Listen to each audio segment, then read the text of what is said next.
Muy buenas tardes. Les saludamos desde la Unidad Funcional de Telesalud y Telemedicina. El día de hoy tenemos una telecapacitación que tiene por nombre Cómo diagnosticar y tratar al niño con talla baja, a cargo del doctor Emilio Cabello Morales, especialista en endocrinología pediátrica. Doctor, adelante, lo escuchamos. Muy buenas tardes, muchísimas gracias por la presentación. Bueno, en primer lugar, mi saludo a todos los colegas que en este momento se encuentran conectados con nosotros. Muchas gracias por participar. Esta reunión vamos a hacerla interactiva. En la primera parte vamos a presentar rápidamente dos casos clínicos, cómo abordar el niño que no crece bien, o tiene talla baja o tiene falla en su crecimiento, y luego haremos las preguntas y respuestas. Entonces, el título es ¿Cómo diagnosticar y tratar al niño con talla baja? ¿Cuál es el objetivo de esta reunión? No encontré citas en los próximos 3 meses. El objetivo de esta reunión es fortalecer las competencias del médico del primer nivel de atención y el diagnóstico temprano y la referencia oportuna del niño con falla en su crecimiento o talla baja. Cuando hablamos de trastorno del crecimiento del niño, hablamos probablemente de tres aspectos importantes que debe conocer el médico. En primer lugar, ¿cuándo se identifica al niño que tiene talla baja para su edad? En segundo lugar, ¿cuándo decimos que el niño tiene falla en su crecimiento? Y en tercer lugar, cuando el niño tal vez tenga una discordancia en la talla de su talla actual respecto a su talla genética. El primer aspecto es muy sencillo de abordar, simplemente significa aquel niño que está por debajo de dos desviaciones estándar para su talla respecto a su edad y sexo, o simplemente tiene una talla por debajo del tercer percentil. Realmente la parte más práctica y sencilla es hacer el abordaje de la talla para la edad del niño respecto al tercer percentil. El segundo aspecto sí es un aspecto mucho más interesante, mucho más, digamos, constituye un reto importante para los médicos en realidad, porque significa el seguimiento de este niño a lo largo del tiempo. Hablamos de falla en el crecimiento cuando el niño tiene una tendencia decreciente de su curva de crecimiento, o sea, la curva de crecimiento se va haciendo cada vez más lenta, o hay una disminución de la velocidad de crecimiento, o simplemente hay una tendencia decreciente del puntaje Z, que define probablemente el parámetro más importante de crecimiento del niño. Entonces, cualquiera de estos tres parámetros, cuando tienen una desaceleración en un periodo de 6 meses, hablamos de una falla en el crecimiento. Los médicos pediatras, los médicos que están en el primer nivel de atención, tienen una gran oportunidad de hacer un seguimiento de los niños, de sus tallas, ¿no? A lo largo del tiempo y saber si estos niños tienen algún problema, ya sea en su curva de crecimiento, en su velocidad de crecimiento, o tal vez, si es posible, determinar el puntaje Z, pero en un periodo de 6 meses aproximadamente. El tercer aspecto también que es relevante es ver si el niño tiene una discordancia de su talla respecto a su talla genética. Esto significa tener 1.5 desviaciones estándar respecto a la talla genética. En otras palabras, si el niño tiene una talla proyectada para el 1,60 m y la familia tiene más o menos proyectada una talla genética de 1,75 m, son 15 centímetros de diferencia. Es suficiente tener 9 centímetros de diferencia respecto a la talla genética, que significaría el 1.5 expresión estándar, para decir que el niño probablemente tiene un mal crecimiento o una falla en su crecimiento. Vamos a abordar estos problemas que hemos mencionado anteriormente en base a un caso clínico. Este es un niño que tiene 6 años de edad, acude por talla baja. Los padres informan que siempre fue pequeño respecto a sus amigos, no tiene otras molestias el niño. Fíjense ustedes, algo muy importante es la talla y el peso y la edad gestacional del nacimiento. Nace a 38 semanas con un peso de 2,700 y una talla de 45 centímetros. En el transcurso de su vida tiene un desarrollo psicomotor adecuado, niega problemas de aprendizaje y no hay antecedentes patológicos de importancia. Este niño fue evaluado a los 4 años, pesó 16 kilos y talló 92 centímetros. Respecto a la talla de los padres, la madre tiene 1,58 m, el padre 1,68 m, los dos son sanos, y un antecedente importante que uno tiene que recalcar siempre es el antecedente de consanguinidad entre los padres. No existe antecedente de consanguinidad y tampoco existen antecedentes patológicos relevantes en la familia. Al examen físico se ve un niño con 20 kilos de peso, tiene una talla de 102, su índice de masa corporal es importante determinarla, 18.8, y una brazada de 103 centímetros. Fíjense la relación entre la talla del niño de 102 centímetros y la brazada de 103. Siempre debe haber digamos, una proporcionalidad entre la talla y la brazada, que no debe superar más de 4 centímetros entre uno y otro. En este caso, 102 y 103, hay una diferencia de 1 centímetro, por lo cual se puede decir que el niño es un niño proporcionado. Al examen físico, el niño luce bien, no tiene rasgos dismórficos, No tiene bocio, siempre hay que mirar el cuello de los niños para ver la presencia de bocio, porque los problemas de tiroides afectan de manera importante el crecimiento de los niños. Tiene tejido celular aumentado de distribución uniforme. La distribución del tejido celular subcutáneo también tiene mucha relevancia en la evaluación del crecimiento del niño. En este caso, el niño no tiene una distribución centrípeta, sino la distribución es de tipo uniforme. Aparatos y sistemas sin alteraciones. Algo muy importante es identificar el estadio del desarrollo sexual. En este niño, el estadio del desarrollo sexual está en el G1. Después vamos a saber qué significa G1 con un pene 3.5 centímetros y vello pubiano ausente, que significa BP1. Vamos a tratar entonces rápidamente de graficar la situación de este niño. Recuerden que es un niño que tiene 6 años de edad, que tiene una nació de 38 semanas, 2,745 de talla, ¿no? Tiene un antecedente de talla y peso a los 4 años de edad. Actualmente tiene 20 kilos, 102 centímetros, con un índice de masa corporal de 18,89.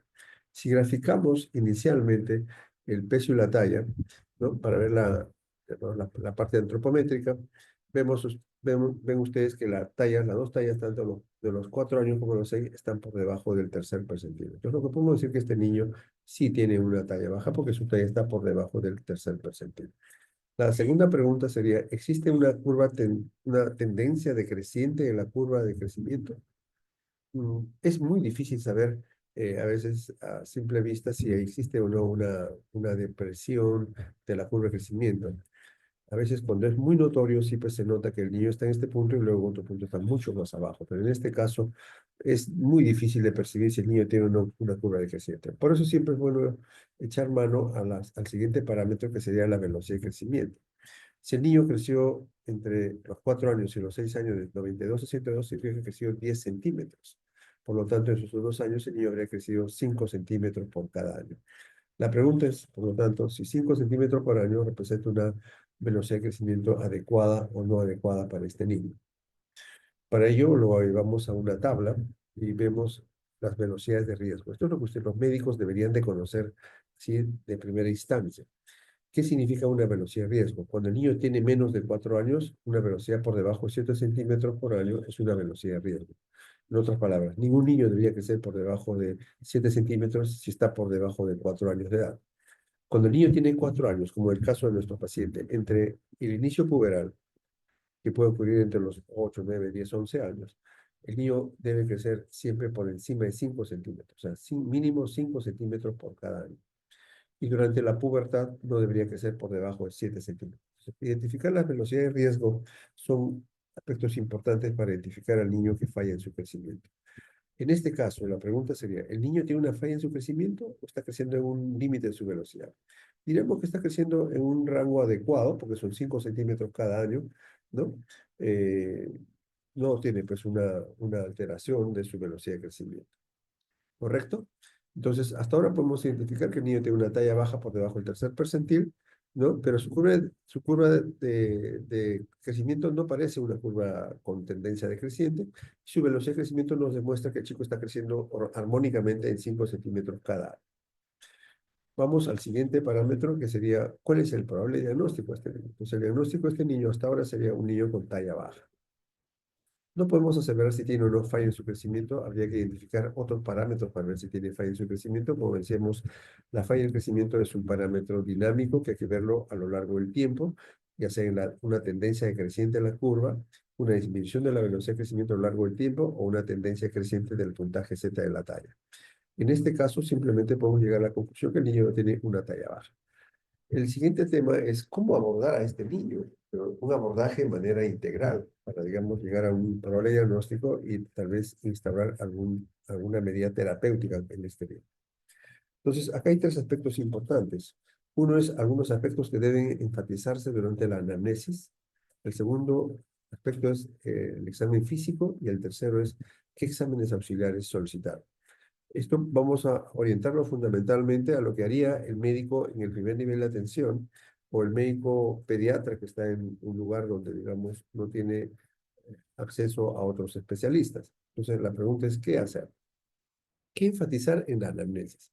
En la anamnesis siempre es bueno evaluar la presencia de otros signos o síntomas, por ejemplo, dolor de cabeza, trastornos oculares, de visuales, que el niño tenga, por ejemplo, náuseas, vómitos, que tenga incremento de vello en el cuerpo, tenga un incremento de peso importante paralelo a una detención de su crecimiento, ¿no? Son síntomas que deben de averiguarse. Hay que solicitar tallas anteriores, aunque no siempre tenemos tallas anteriores, pero en este caso que estamos revisando, este niño tiene una talla a los 4 años de edad que nos permite graficar y ver la tendencia en la curva de este niño. ¿De acuerdo? Entonces hay que solicitar tallas anteriores.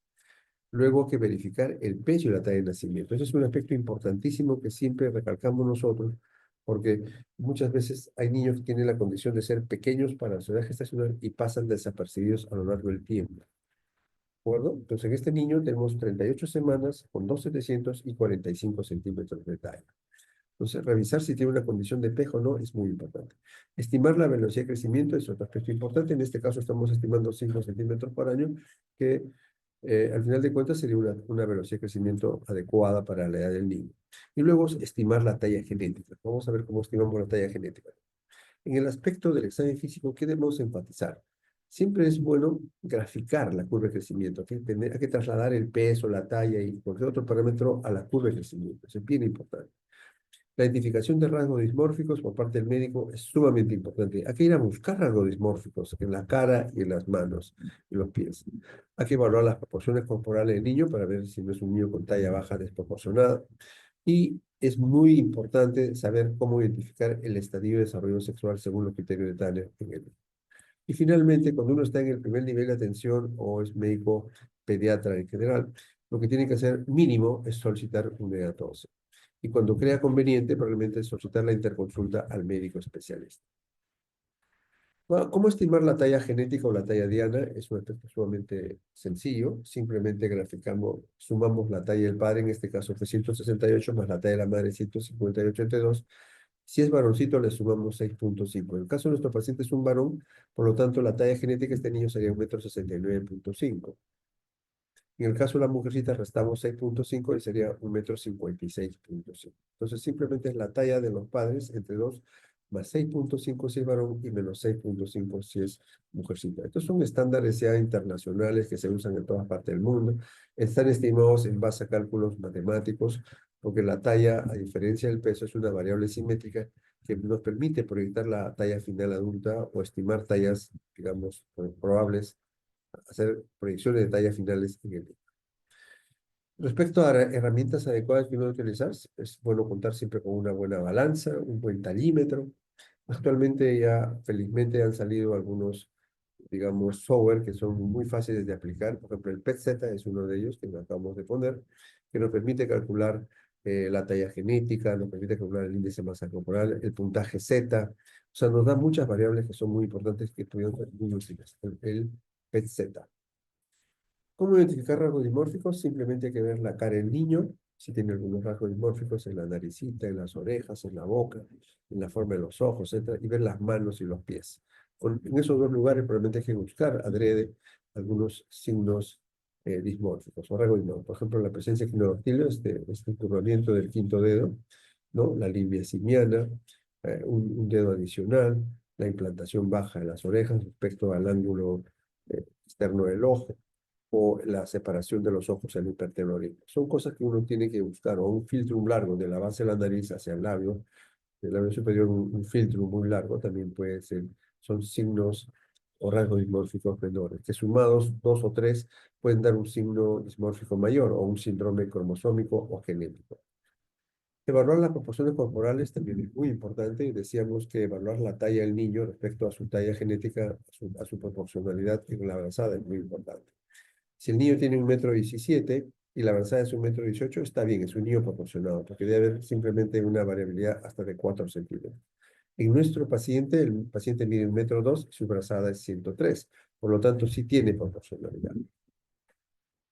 Hay que evaluar el desarrollo sexual en las mujercitas. Por eso es muy importante saber que el desarrollo sexual se inicia entre los 8 y los 13 años. Ese es el rango de edad normal, ¿no? ¿Qué da inicio a este desarrollo sexual? La aparición del botón mamario, que cuando aparece entre los 8 años es una pubertad precoz y después de los 13 años es una pubertad retrasada. El desarrollo sexual se mide por los estadios de Tanner que van del M1, o sea, mama 1, hasta el M5, que es la adulta.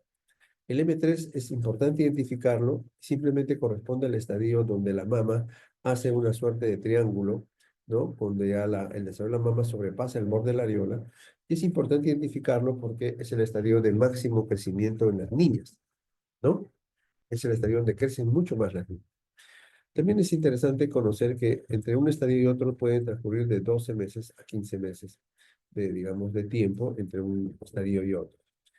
Recordar que la menarquia ocurre, digamos, entre los 8 y los 13 años, y después de 2 años recién de aparecido la telarquia, puede aparecer la menarquia, que habitualmente ocurre entre el estadio 3 y 4 en las niñas. Esto es importante saberlo, porque muchas niñas que empiezan con con la telarquia, el desarrollo mamario, el botón mamario, ya están pensando que en 2 o 3, 5, 6 meses va a venir la menarquia y van a dejar de crecer. Eso no es cierto. Eso suele ocurrir entre mínimo 2 años, en el menor de los casos 1,5 años. Lo importante también es saber cuánto crece una niña durante toda la pubertad. Una niña puede crecer durante toda la pubertad entre 23 y 25 centímetros. ¿Qué significa eso? Usted ve una niña que tiene 10 años, en 1,40 m de talla, que ha empezado su desarrollo mamario, a usted súmele 23 centímetros y probablemente sea su talla final adulta. O sea, esa niña va a llegar probablemente al 1,63 m o al 1,65 m. En el caso de los varones, aparentemente es más sencillo cuando uno cuenta con este orquidómetro de Prader, que es un instrumento que se utiliza para evaluar el volumen testicular. Algunos criterios importantes, a diferencia de las niñas, que los varones desarrollan un poco más tardíos que las niñas, desarrollan entre los 9 y los 14 años. Entonces se habla de pubertad precoz en los niños cuando desarrollan antes de los 9 años y tardía cuando se hace después de los 14 años. ¿Y cuándo sé que un niño ha iniciado su desarrollo puberal? A través del incremento del volumen testicular, ¿no?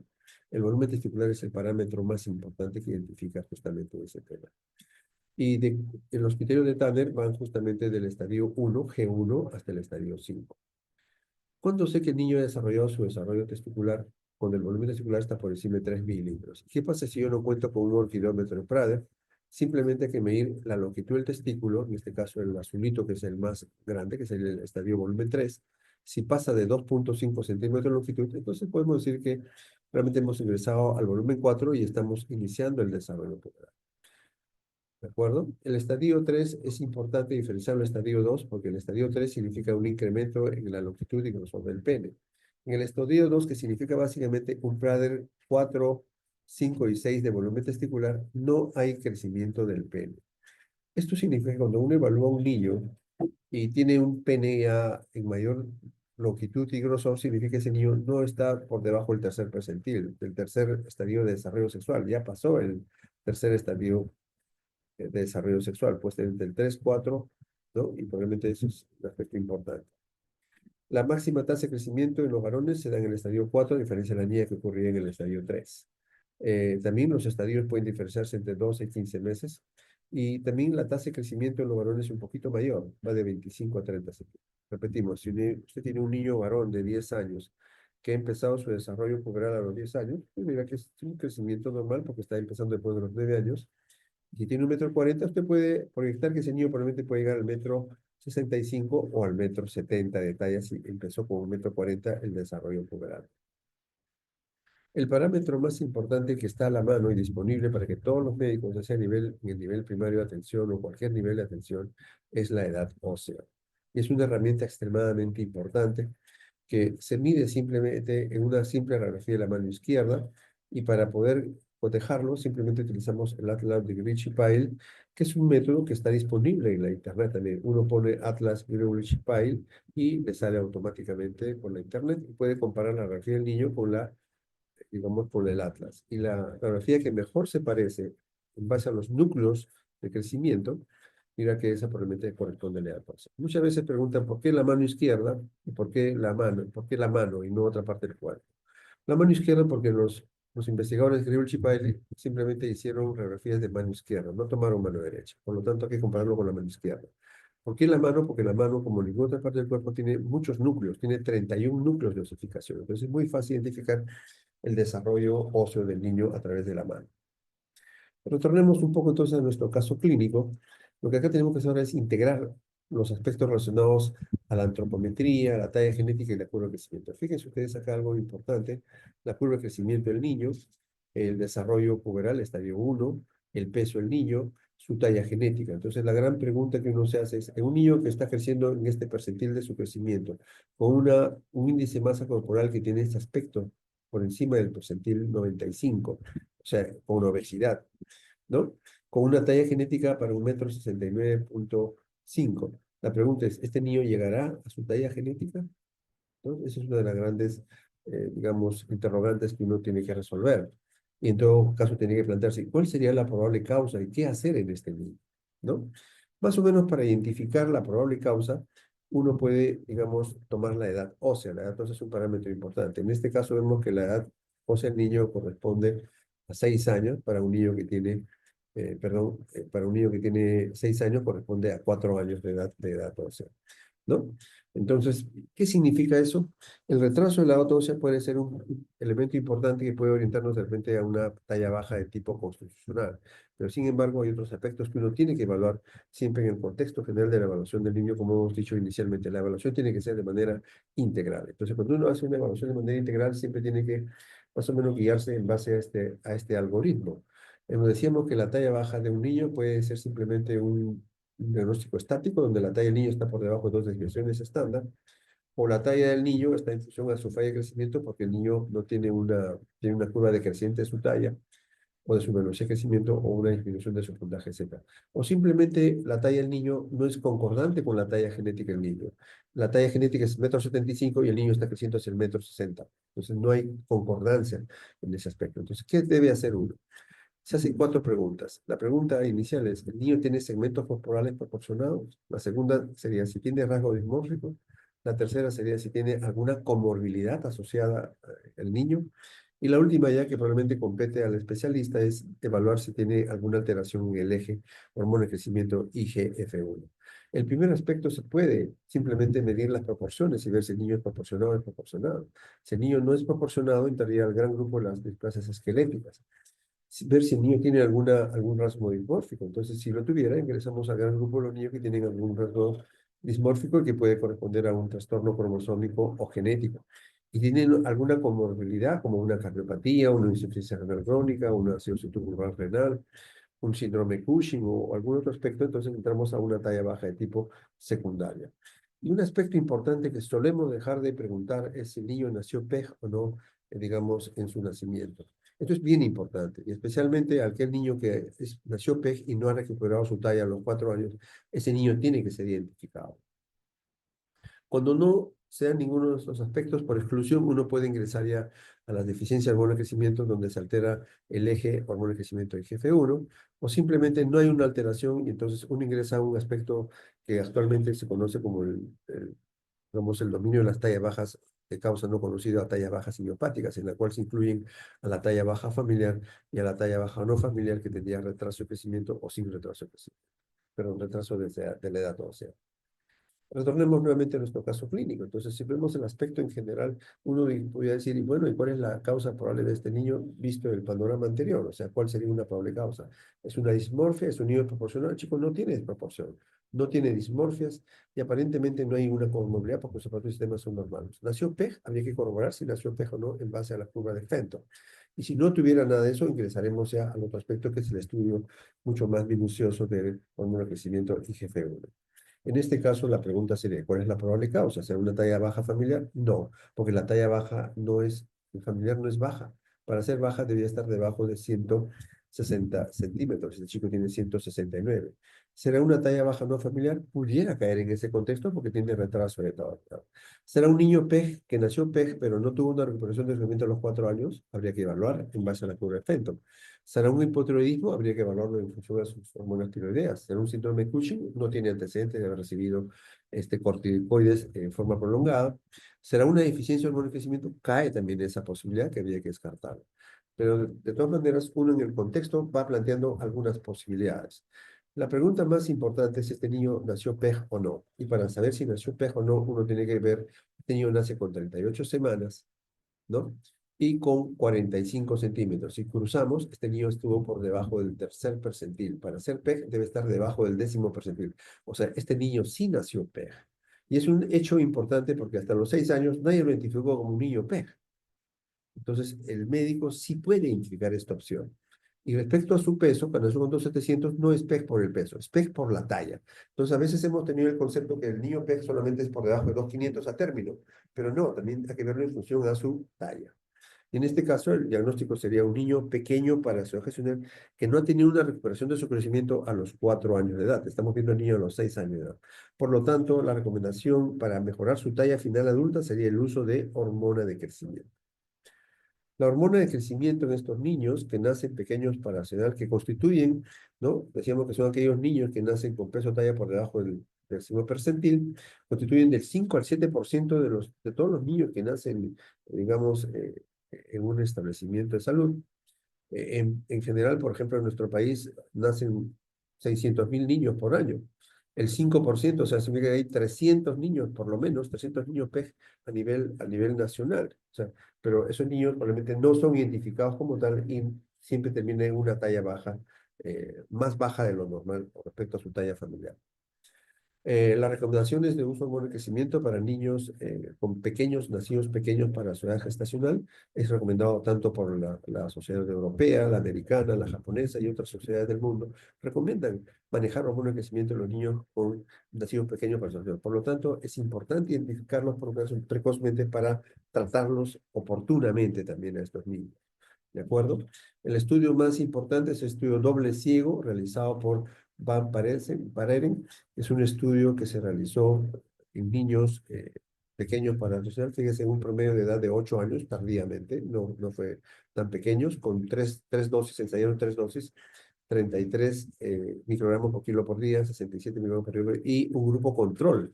Este es el único estudio que tiene doble ciego con grupo control. Y fíjense ustedes, en un promedio de 7,8 años de tratamiento, ¿cuánto ganaron los niños? En el grupo A, que son la dosis más baja, ganaron de 4,5 a 11 centímetros de talla final adulta.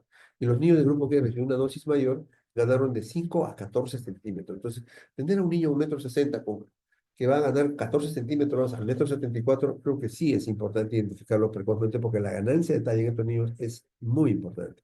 ¿Y cuándo debe iniciarse el tratamiento? Debe iniciarse apenas identificados. Eso sí, debe identificarse a partir de los 4 años de edad. Lamentablemente se diagnostican muy tardíamente, a los 8, 9, 10 años, donde la posibilidad de tratamiento también existe, pero en la talla final adulta se reduce en esto. Veamos un caso 2, en la que ya se trata de una niña que acude por talla baja, según los padres es la más baja de sus amigas, no hay otras molestias. Esta niña nació con 38 semanas, con 2,748 centímetros.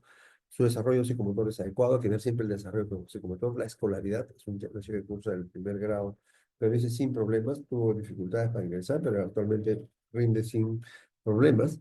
Niega antecedentes patológicos. Su madre tiene 1,65 m, el padre 1,70 m. Son altos, relativamente son altos. No hay consanguinidad, hay que siempre averiguar la consanguinidad de los familiares. Hay que ver si hay antecedentes patológicos importantes. Es una niña que tiene 20 kilos, 1,14 m, su índice masa corporal 15,3. No se olviden siempre de determinar el índice de masa corporal, porque en ese sentido los niños obesos con talla baja pueden ser hipotiroideos, pueden ser síndrome de Cushing o puede ser un déficit o un crecimiento. No se olviden de evaluar la proporcionalidad. En este caso, la talla es 114 y la brazada 112. Sí es proporcional porque está en el rango de más o menos 4 centímetros. No hay rasgos dismórficos, no presenta bocio, a partir de sistemas aparentemente sin alteraciones. Está M1, o sea, desarrollo sexual 1, y no tiene vello pubiano.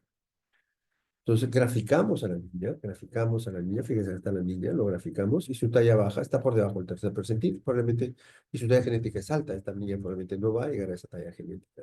Entonces, un parámetro importante que uno puede asociar probablemente es la edad ósea, ¿no? Como decíamos, la edad ósea. La edad ósea, esta niña está para 8 años, está en 6 años de edad, o sea, tiene 2 años de retraso.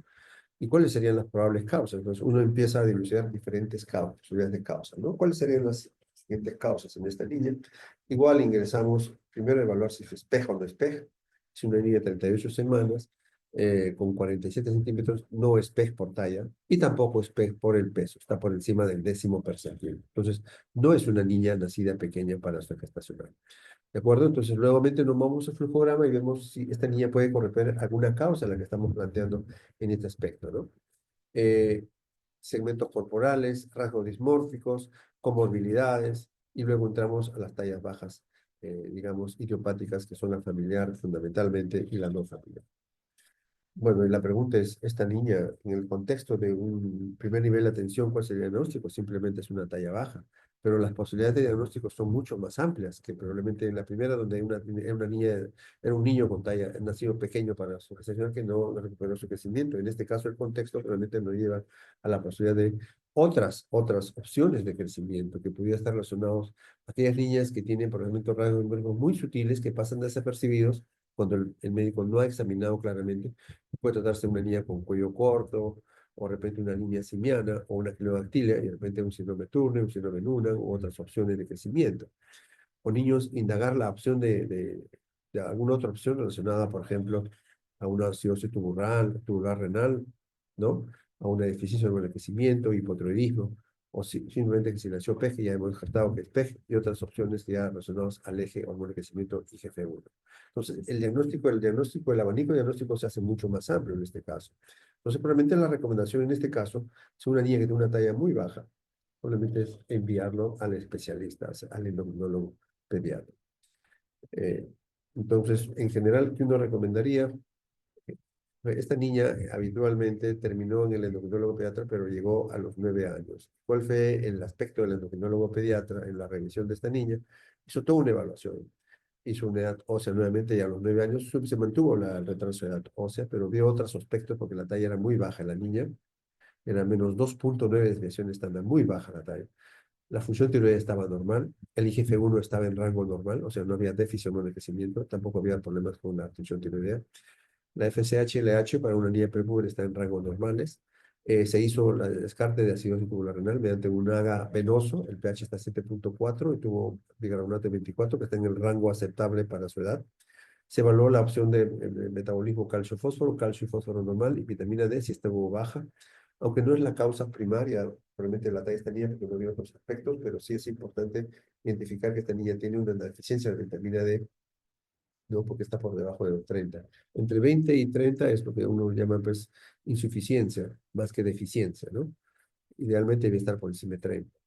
No tiene anemia, su glucosa y su perfil lipídico son normales, su triglicéridos también. Pero finalmente a esta niña se le hizo un cariotipo, ya el especialista le hace un cariotipo, y encuentra que es una niña Turner. Y cuando hace una reevaluación del aspecto clínico, sí, la niña tenía el cuello corto, tenía el tórax ancho, con las mamilas, digamos, retraídas. O sea que no, son aspectos que habían pasado desapercibidos en el primer nivel de atención. Por eso les decimos a ustedes siempre que evalúen de manera minuciosa la presencia de rasgos dimórficos en la cara, en los pies y en otras partecitas del cuerpo. En este caso, el diagnóstico fue una niña con síndrome Turner, que pasó desapercibida en diagnóstico hasta los 9 años, lamentablemente, porque tenía niñas diagnosticadas precozmente. También igual, las sociedades internacionales del mundo recomiendan el uso de hormona de crecimiento en las niñas con síndrome Turner.